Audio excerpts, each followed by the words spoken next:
Thank you. Hopefully my lapel's working. Yes. Good. So thank you very much for having me. That was a really perfect introduction because this whole post-digital thing is something I've been thinking about and, quite frankly, not particularly sure about. So post-digital is one of these thoughts, I think, which starts to look into the future and starts to give us some ideas around what might happen next. Because it hasn't happened yet, there's a lot of uncertainty around it. And that's one of the things I'm really interested in. So I thought I'd start a little bit about me, and that's me. So here's my Snapchat filter for the evening. I have one friend on Snapchat. And I was just curious how many friends you guys have got. Who's got loads of friends on Snapchat? One of you at the back. Somewhat as expected, really. So I think this is interesting because as I turned 41 in December, I was sort of thinking about all of this, and I was sat on a beach enjoying myself. And I was like, you know, I really don't actually know what's up with Snapchat. What's happening with, dare I say it, the younger generation. The connections people are starting to have with each other in a very different way. So it was a matter of sort of starting to look at this and go, well, you know, what does it really mean? My career spans a number of years in digital. My very spurious claim to fame is having designed and coded the very first version of ITV.com. I built it myself, designed it myself. It looked absolutely terrible. To the very best of my knowledge, the only people that actually ever visited it were the board of what then was Carlton.com, so the ITV franchise here in London. And that goes back, well, 20 years. So having wound my way through digital since, I've owned a couple of agencies and built them up. One worked in interactive television before broadband was a thing.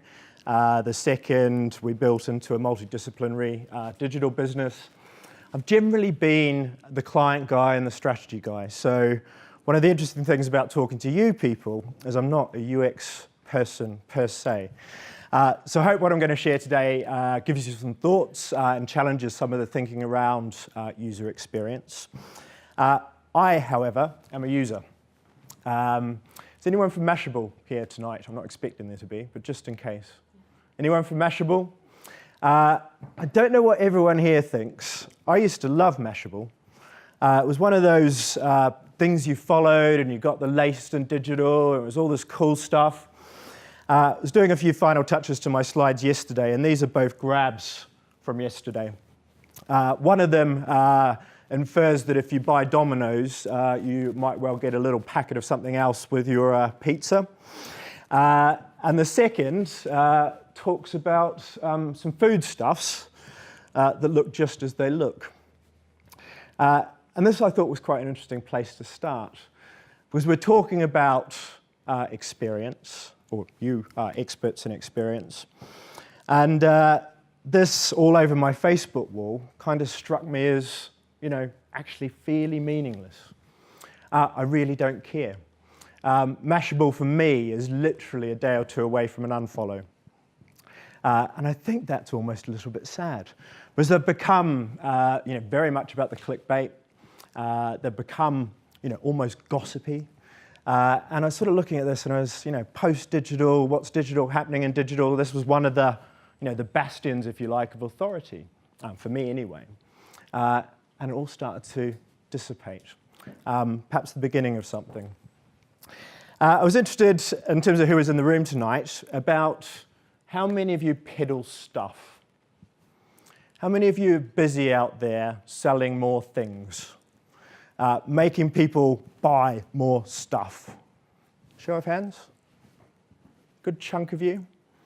How many of you out there that are not busy peddling stuff really care about what you're doing? The products you're selling, making a difference in the world, you know, helping people achieve something or do something different. Good, decent chunk of you. So it's all about stuff. As I talk about today, or sort of wind this little story through, there's a collection of bits of research, some anecdotes, some original thinking, and just generally some ideas that I think, or I hope, will inspire your thinking around post-digital. A little bit of history, just a little bit, but particularly to get us started.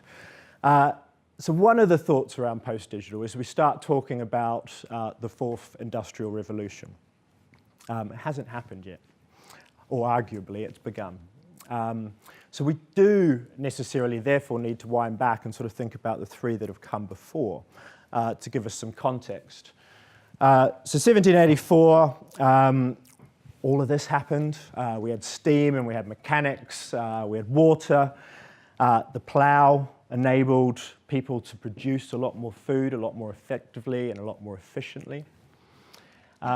We then, 146 years ago, started talking about the division of labour, electricity, mass production, all the things which we now, in many ways, take for granted.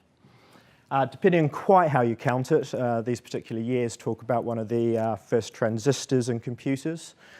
We now have the digital revolution. We talk about computers, we talk about electronics, we talk about the internet. And that's been with us by this mass for 47 years. It's not really that long a time in terms of starting to catch up and get somewhere. Another piece of history is the printing press. Something, printed material, books, we largely take for granted. It took 4 centuries for the printing press to reach 1 million books, or to actually have printed 1 million books. It's an awfully long time, really long time. And throughout that, arguably, the distribution of knowledge in printed form contributed to a great deal of things that happened over that period. Way back in 1439, it was invented. We then had the Renaissance, the Reformation, the Encyclopedia in 1751, sort of taking knowledge and being able to share it in that printed form. The United States Declaration of Independence, the rights of man and the citizen in the French Revolution, all, according to some theorists, very much attributed to the ability for the printing press to actually capture words, capture thinking, capture knowledge, and share them. None of your organizations you work for, I'm supposing, and I'm interested, have a head of paper or a head of books. Quite a few of you might still have a head of digital, particularly if you're working client side. So I'm interested in this thought. We do take the printed knowledge largely for granted. Contextualizing a little bit, one of my very first experiences of digital was the Doomsday Project. Has anyone come across the Doomsday Project? Yeah, a few of you. It was 30 years ago. I was young. I remember seeing these huge, great big discs. They were massive. And you put them in this great big thing, which you can kind of see there. It played out on BBC Micros, and you had all these people across the UK that had contributed photos to the Doomsday Project, sort of as an archive, as a record. They broke the UK up into a number of different segments, 23,000 D blocks they called it, and each little block recorded a bunch of what was relevant to them, like an archive. And because this thing was, so big, kind of word away, and things slowly but surely came to life and happened and appeared on the screen, sort of very lo-fi. And then, things move on so fast, don't they? So I've stood up and done a number of talks. I teach at a business school and sort of talk about digital marketing in front of a bunch of younger people and people doing MBAs and masters in marketing. And it wasn't that long ago where I'd talk about Second Life. Anyone played Second Life? Remember it? A few of you again? Second Life I loved for a weekend. And it was literally a weekend. I remember it quite vividly. It was a rainy day. and I managed to create my avatar, and I flew across landscapes, and I bought clothes, and I got undressed, and I had sex with some strangers, and it was incredible, and it was wonderful, and then I was like, okay, so that's that. Research accomplished, if you like. Job done. Second Life used to be full of brands, used to be full of people exploring an alternative reality, dressing themselves, doing things in a different way. It's desolate now, almost entirely desolate. And one of the reasons I think that very much occurred was there wasn't enough meaning in that space. It certainly was an imagination, it was a little bit of a fantasy, but did it really matter? Was it something that actually people cared about and were looking to? I've got one video just to break up things, which works on the click. So I don't think anything when you're starting talking about digital is probably complete unless there's a cat riding on a robot vacuum cleaner in a bathroom. And here he goes, and he walks off, and he's kind of had his day. So digital and everything it does for us, this thought around, what's it for? Booking holidays, I find a chore online. And many of you may well have worked on holiday executions or booking engines. The problem I have is that by the time you've researched kayak and received a huge amount of choice and then darted off into the airline to double check and then explored a few other things and opened about 30 tabs, you've literally spent, in my case anyway, to find a cheap flight, probably a good couple of hours and saved yourself £20. Is anyone familiar with that experience? And how much is our time worth? This very thoughtful notion when you're a travel agent, well, actually, that's what they do. Perhaps they should be doing it for you. The robots are coming. No doubt they'll do it better. However, that journey is still quite an onerous one. It's not necessarily a very fruitful one for the small amount of money that you save at the end of that particular time. We work a lot with this idea of digital dividends, and I think digital dividends is a good thought, because if all this technology and all this execution, if all this choice is there and available to us, actually what's the win? Have we got the wins there, which are important? In theory, we're more connected, everything's easier. You people, I've no doubt, are excellent at making things useful and accessible and quicker, more intuitive. So they're all wins. They're all the things that ultimately digital should have helped us achieve. And there's some great stuff out there, and I love Mondo as an example, as a bank. Has anyone had a play? It's just one little look, and the idea that actually as a new bank, because it knows your transactions and it knows your behaviors and it knows where you're going and what you're doing, it can be more useful. So I can tell you in this instance, because it sees your water bill rising, that you might have a leak, and therefore to call Thames Water.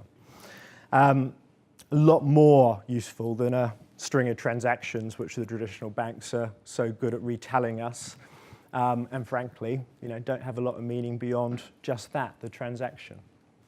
So transactions are key in this somehow. 3 graphs from the World Economic Forum, sort of somewhat completing a little bit of a wind back and contextualization around history. So these all suggest that perhaps the digital revolution hasn't had a huge amount of impact. Here we look at global productivity in decline. We look at global inequality on the rise and global governance in decline. So all that good digital stuff, what's it really done? What's it really achieved? It has made things more useful. It has made things more expedient. But in terms of this thought around what happens post-digital, how can we bear out the dividends and really sort of realize some of the benefit in all this great stuff that we have now available to us.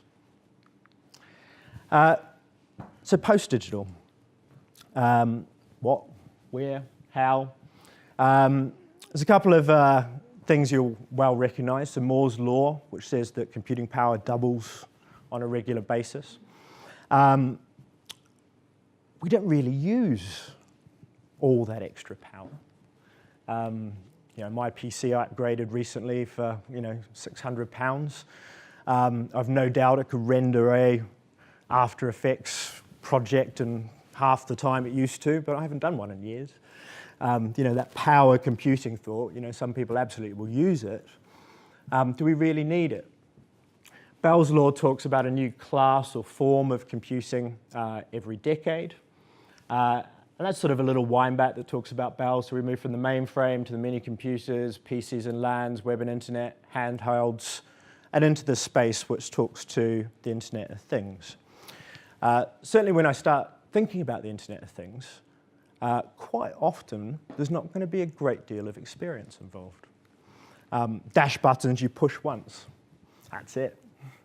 The things we wear, the things that get closer to our bodies and our humanity, they're just going to work. Or at least that's the theory. And they're going to help us make things more useful. But we're certainly not there yet, in my view anyway. I love this. 12th of October 2016, it's relatively recent. Why would you want a Wi-Fi kettle? I'm really perplexed. I'm sure there's a very good reason. If you want to fill up your kettle, you have to put water in it, right?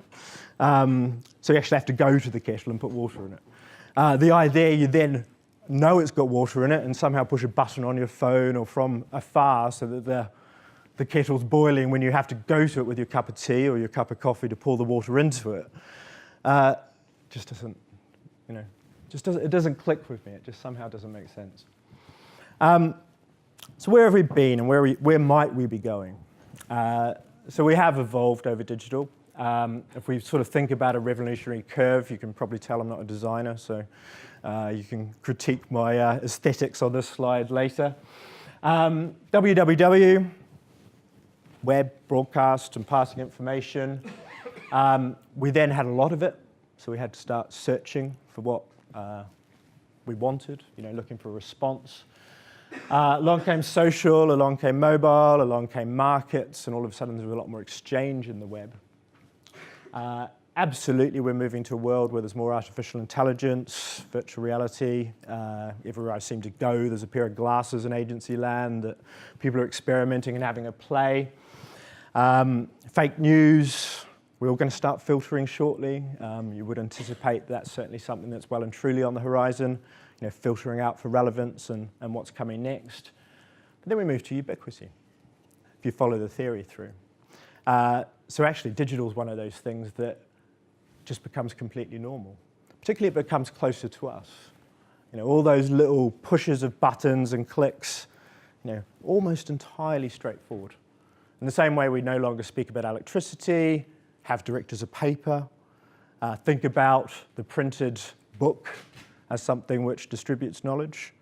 Are we going to think about digital in the same way? Certainly not forever. Certainly not in perpetuity.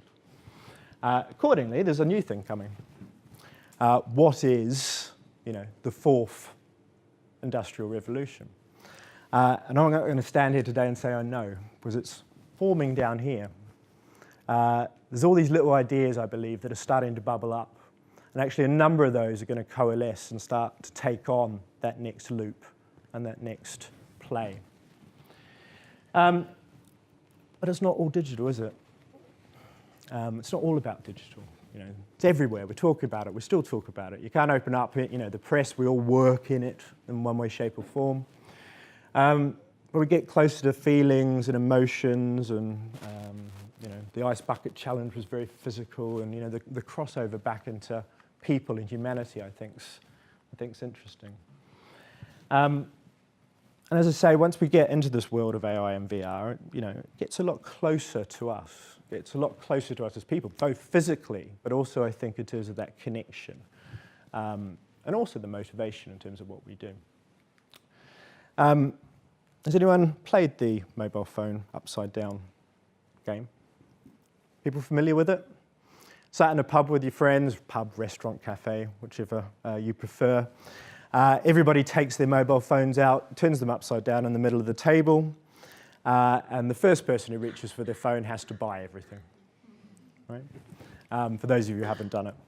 It's the most uncomfortable, horrific experience I have probably had in the last 2 or 3 years. You're itching. You just want to, what's going on? And I often talk about this with my students when I'm teaching. I'm as guilty as anybody. I can walk down the street and check my phone every 3 seconds. 9 times out of 10, absolutely nothing has happened. I only have one Snapchat friend. It's certainly not happening on that channel, right? If anyone would like to be my Snapchat friend afterwards, please let me know and I could see if I can acquire a few more. But that notion of, we're so intertwined and connected, to actually sit around a table and not be on your phones is actually a really uncomfortable experience. I came back from Manchester this afternoon, so I had an overnight there, working with a client by myself, and I sat in a hotel and I went and had a steak and chips and some salad. And because I'm sat by myself, I was trying not to spend all of it on my mobile phone. But I looked around this hotel and you could see, the vast majority of people there by themselves. They were working. There was a couple of business meetings happening. Someone was selling something to a VC, some incredible idea sat next to me, and I was like, well, yeah, okay. But everyone's lit up. It was quite a dark place. Everyone's lit up with their phones. And no one was talking to each other, myself included. So there has to be a little bit of a reaction to this at some stage, I think. It's everywhere. We are so in tune. I want to talk about pink fluffy moustaches. Who knows what this is? Anyone know what this is? Left, a few of you? Yeah. My story goes, I was in San Francisco, that would be about 3 years ago, I think. And I was out there, I was actually out there teaching, so my student said, have you seen Lift? And I said, no. And they said, have you seen the pink fluffy moustaches? I said, well, no, I've just got here. And then, of course, the moment you leave and you walk around the streets, there's pink fluffy moustaches everywhere. For those of you who don't know, Lyft's the US's biggest competitor to Uber. So they offer ride sharing. They do it with character and color, or at least they certainly did in San Francisco, where this is perhaps more appropriate than it might be anywhere else. I was seeing a friend of mine out there, and we were going separate ways. I had a hotel, and he was going home. And he said, I'll order you a Lyft. And it was my first experience of ride sharing. And he had ordered it on his mobile phone, and had pushed the buttons, and along came this car with a big pink fluffy moustache on it. It was quite a peculiar experience, actually. And he said to me, what you've got to do, I don't know if anyone knows this, it was certainly early days of Lyft, what you've got to do is you've got to go up to the driver and you've got to connect fists with him like that to accept your ride. And you have to sit in the front seat, and you have to have a conversation. I was like, really? He's like, yes, there's your car over there. I said, how do I know it's my car? Well, it's got a pink fluffy moustache on it. So we went and did this, and I sat in the passenger seat, and I had a good chat to a student who was, moonlighting with his Lyft to, order a bit of, earn a bit of money when he was studying. Got to the hotel. I'd literally just arrived. Tried to tip the guy. My first experience was before I'd ever caught an Uber or even heard of Uber. Tried to tip the guy, and he goes, no, you don't. No money. Hadn't realised my friend had paid for it on his app, and I hopped out thinking, wow, this is very, very strange. So I've just had a ride home in a car with a pink fluffy moustache. Did this. Had a really interesting conversation and not paid a cent for it. It was really quite odd. But there's, again, it just feels somehow that experience with it's a little bit more human.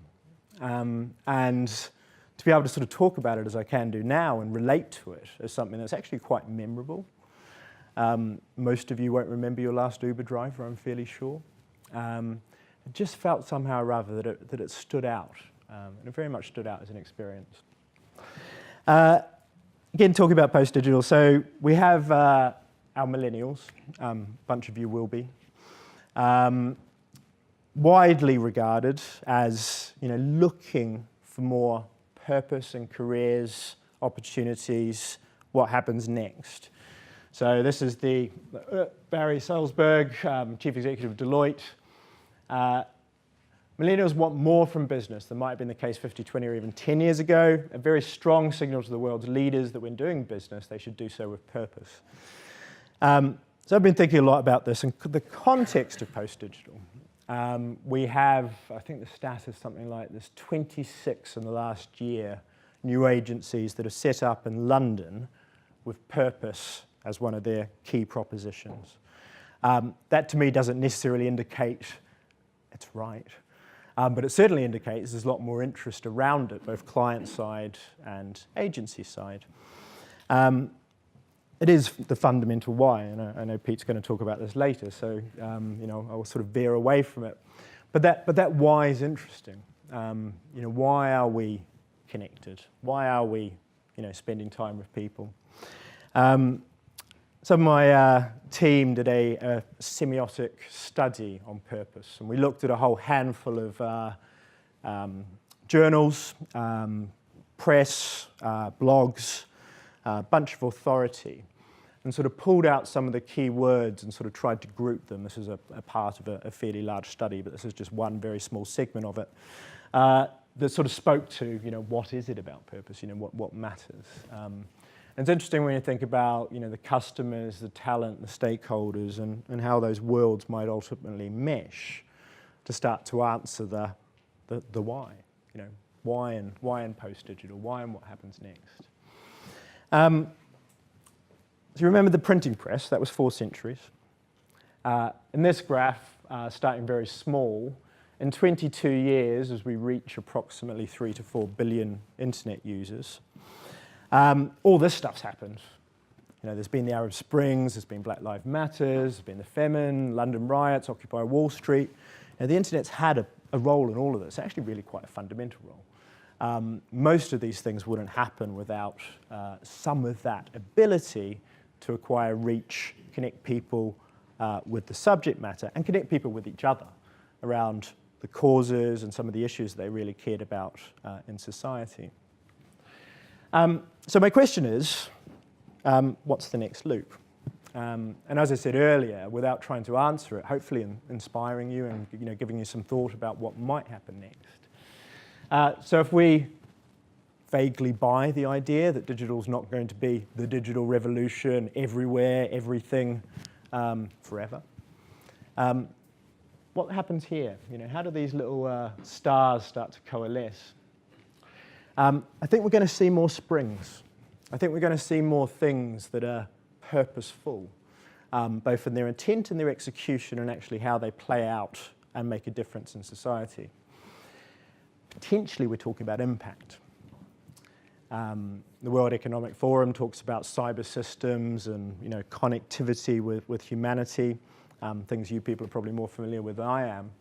But as we sort of move here, what's the difference? What's the difference we're making? Where is the impact, and where does this go? Where could it go? What might it mean?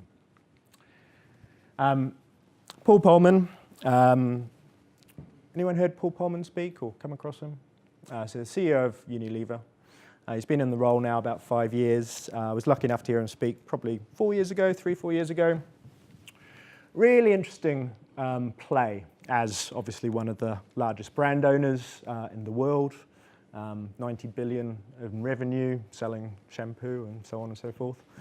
Paul Polman, when he was first appointed, very clearly said that he was going to look at halving their environmental footprint and doubling their revenue. And he did that in his first 100 days. So for an organization the size of Unilever, that's a massive, in my mind, that's a massive statement. It's a huge statement of intent. It's one you can't hide from. It's really massive. And then you listen to what he's quoting. He's saying many people that don't want to invest in companies that create a worse future for their grandchildren. They're boating with their wallet. We do not have to win at the expense of others to be successful. Get back to this idea of humanity a little bit. Winning alone is not enough. It's about winning with purpose. So I guess this is here a little bit, because if one of the biggest brands in the world is coming out with a bunch of this stuff, perhaps I'm not entirely mad. And some of these people are really starting to hone their efforts to think about more purposeful, human and connected experiences. It's a very interesting space. And then why? If you're a large organization, and this is one of Paul Polman's big statements, he talks about the fact that what corporates and certainly big brands are really needing to do increasingly into the future is protect their right to operate. And this really plays down to the fact if they're not good corporate citizens and they're not transparent with their initiatives to actually become purposeful in whichever measure or in whichever intent, then actually you get the negative reaction enabled by the internet, which is boycotts, and actually I'll buy from somebody else, somebody that actually has the values I'm looking for. And we're going to see a lot more of that, I believe, as the millennial pocket increases and their purchase power increases, because actually that's increasingly where their value set is, according to the research that we're seeing. And it's not just them lot, it's the new lot as well, right? Who deleted Uber? I didn't. It's a great service. I use it all the time. But at the same time, we've got a lot of noise out there that's, hash delete Uber, right now, very present. The ability, I think, for the consumer to begin to boycott is only really just starting to creep in. So protecting corporate and social right to operate is a really interesting driver of this, as part of the burning platform. 47% of US jobs will be lost as the new economy starts to emerge. So that's half the people that are working in the space. And just to draw to a close, or certainly to finish this a little bit, this is what we do, right? This is what we do as marketing professionals. This is what we do as professionals that work with brands. We try and endeavor to create something unique, high in customer value and high in competitive advantage. We're looking at that opportunity to push out something new so that our customers think it's different and the competitive market thinks it's different. And if we're doing a great job, we start to succeed by achieving the very same. My attempt at sort of packaging some UX for you. As I say, I'm not a UX guy. So actually, here's an experience which feels very well trod. You can now find a Pokemon Go trainer on a marketplace and online. Those forms, those buttons, they do what they do, right? There's a very well-established now, I think, set of principles to enable good digital experiences. However, when we start talking about some of the dynamics that are playing, we come back to people, we come back to emotion. Mentioned earlier this idea of impact. Maybe where we're going to need to start going, is getting close to what people care about here. A bit more head in hand. The transaction is the click. The transaction's useful, it's utility, it's helping people achieve things. Within a more purpose-led economy, within this idea that we need to encourage and help and assist corporations to protect their social right to operate, what happens here? And where and how does that affect the experiences we drive, our customers, how we deliver them, and ultimately where we might challenge ourselves to start pushing the work we do, both for our brands and our clients. It's not happening, it is happening. So Google comes out there and says, actually its new calendar feature makes time for what you actually care about.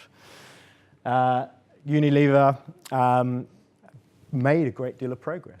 A lot of those benchmarks are talking about 2020, helped to improve 1 billion people's lives, halve the environmental footprint, enhance the livelihood of hundreds and thousands of people.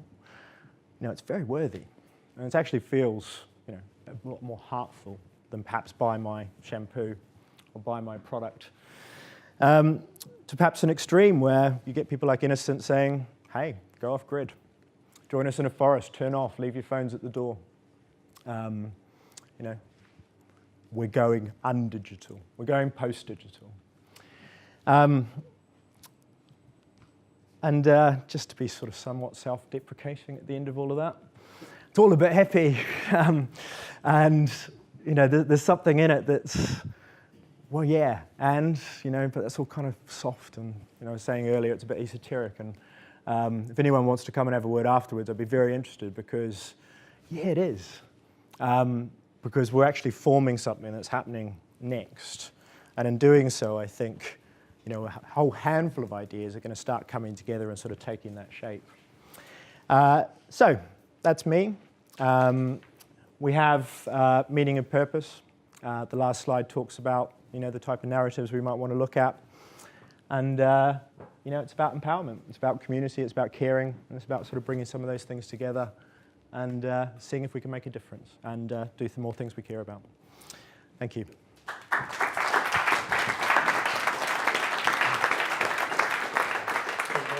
Thank you. Pleasure.